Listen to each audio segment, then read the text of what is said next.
I literally just got back from the gym, and on my list of things to do today is to get full glam so that I could do one of these videos. One of my philosophies and one of the things that I know is effective and works is that if possible, act on your creative ideas immediately. The muse will come and visit you and say, are you a willing vessel? Do you want to get this information out to the world? Because it will get out.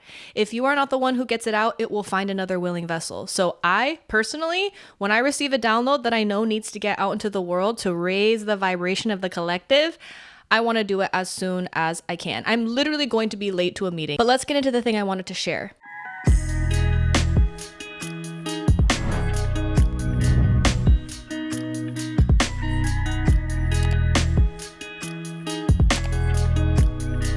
One thing that I realized is that my sources of love are getting cut off. I have worked so hard to have a really good relationship with my family. I've done a lot of inner work, a lot of forgiveness. I understand. I have so much empathy, but I also have boundaries. I've learned to regulate my emotions, and they never really gave to me in a reciprocal way, but those relationships got worse almost all of a sudden, and it felt really strange.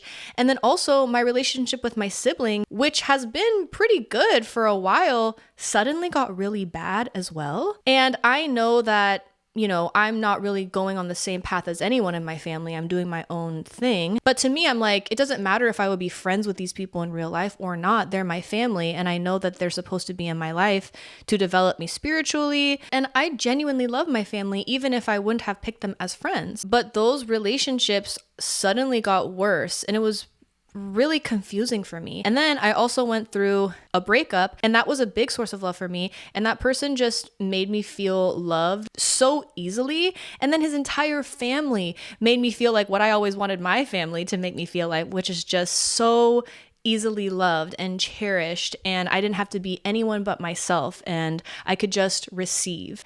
And in addition to that, all of my friendships have been changing kind of slowly over the past 2 years as I develop, but truly, literally all of a sudden, it was like I was completely alone and I had like no sources of love. Why are all these things happening? Is something wrong with me? Is there something that I'm doing? But I know what is happening. I know that when I feel unconditionally loved, I don't really feel like I need to do anything. I'm just at peace. I could just be in love, and not just romantic love. I mean, just like friendship love and familial love. Like when I feel like I have a lot of love in my life, like I'm just kind of content to be where I'm at. There are certain people who come from really amazing families, but they still like have this anxiety that's like driving them to do the work that they need to do. I don't think I would feel that.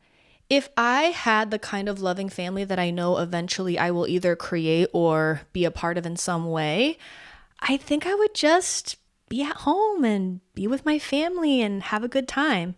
But there is an inner knowing, a deep calling within my soul that knows that I'm meant to use my voice, both my singing voice and my speaking voice, to help raise the collective consciousness. And I have to do that through posting myself online, through sharing my thoughts online. And my entire life, I've been given a lot of space to think and read and analyze and summarize. Even in my college experience, I did this honors class where we read a canon of all of the books that shaped Western thought. So I've just been thinking so much and consuming so much, and then also coming up with my own analysis and also going through a spiritual journey and all these things. So I just know that if I had these sources of love right now, I wouldn't be inspired to action. It's pain that is one of the greatest catalysts towards action. So I'm feeling this lack and I'm feeling scarcity in my life. But instead of focusing on it so that I create more of it, I acknowledge it and let it push me towards action. I want to work with my trauma. Our souls decided that they were going to come into our bodies, each and every one of us, and say, okay, I want this trauma, this trauma, this trauma, so that I can overcome it, so that I can do this kind of missional work in the world, and then everybody benefits from that. It's like if I had a job that paid me, I don't know, $150,000, I would probably just be at that job. But I know I'm meant to make $150,000 a month, which means I have to live completely different and think completely different and even go through periods where I'm making way less than that so that I can get to that point. But if I was at a comfortable place, I just wouldn't be pushed to greatness. And it's really interesting because I heard this one talk about CIA agents, I believe, and all CIA agents had this certain level of trauma in common that pushed them to kind of be at that level. Our trauma, although painful, isn't necessarily negative or bad. It just is neutral. It is what it is. And what can we do but work with our trauma to create goodness out of it? But it can be such a lonely process and such a slow process. And that is why I created the Spotlight, which is a membership for people who are like-minded, people who know that they have greatness within them that they need to see realized, but they look around them and they don't see anybody who wants to live in the same way that they live. This is for people who want to lock in, who want to go for their dreams, who want to start putting content out into the world, who want to overcome self-doubt, who want to make money from their creative gifts, to discover their genius, and to do it in a way that actually helps people. People who are greedy and selfish do not deserve to be at the top. People who are giving and selfless and creative geniuses, those are the people who deserve to be at the top.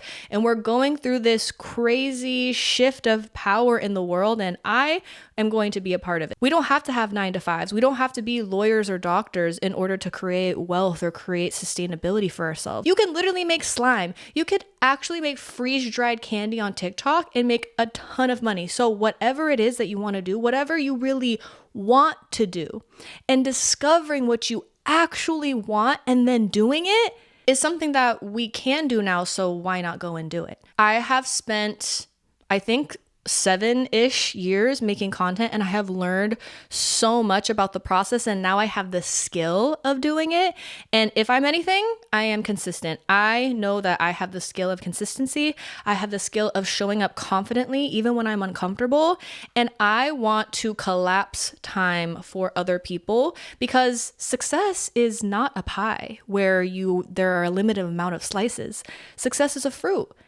And when you eat that fruit, there are seeds in that fruit. And when you let those seeds fall, it creates more trees that create more fruit. And so I want as many people as possible to be as successful as possible so that we could all live in the Garden of Eden. So that is the reason that I created this membership. It's so hard to get yourself to actually do the work. You have all the ideas in your head, but how do you actually get them into action? And that's why we have co-working times scheduled. So even if you don't feel like it, just log in and just do something. Just start working with the group. And when another person is there, it's accountability.